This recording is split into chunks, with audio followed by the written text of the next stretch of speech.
In 1918, during the last days of British rule in India, a heavy monsoon season has flooded the crumbling village of Tumbbad, a place cursed by forgotten gods. Locals say the village is haunted, especially the old mansion where a mysterious old woman lives, chained, blind, and barely alive. A young boy named Vinayak lives nearby with his mother and younger brother. They serve the old woman, who they say is the mistress of a ruined mansion. But the woman is more than she seems. She's the cursed great grandmother of Vinayak's father, and she whispers legends of an ancient deity, Hastar. Hastar, the first and most greedy child of the goddess of prosperity, tried to steal all her gold and grain. The other gods stopped him and cursed him to never be worshipped.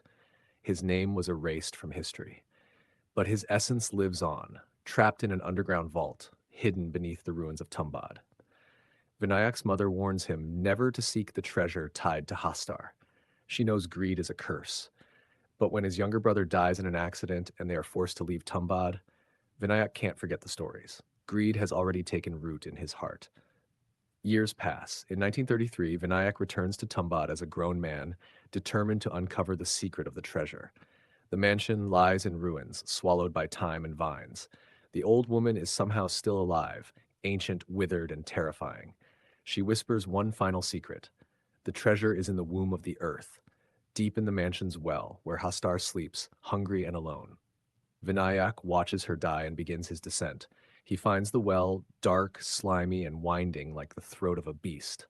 At the bottom is a chamber of gold, and inside it a grotesque creature with a belly full of riches. Hastar. He has no face, no words, just hunger.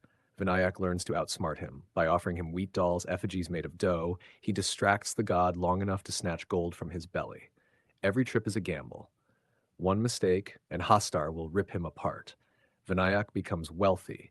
He moves to Pune, starts a new life with his wife and mistress, and lives lavishly. But he keeps returning to Tumbbad again and again.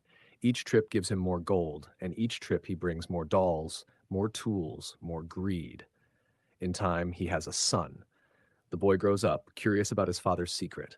Vinayak teaches him discipline, but also the craft of theft, how to face Hastar, how to steal gold without being consumed. The boy is smart, too smart. In 1947, India gains independence and Vinayak grows older. His body is tired, but the greed is stronger than ever. He takes his son to Tumbbad for the final time. This time, the boy suggests a new plan. What if we bring more than one doll? What if we trap Hastar himself?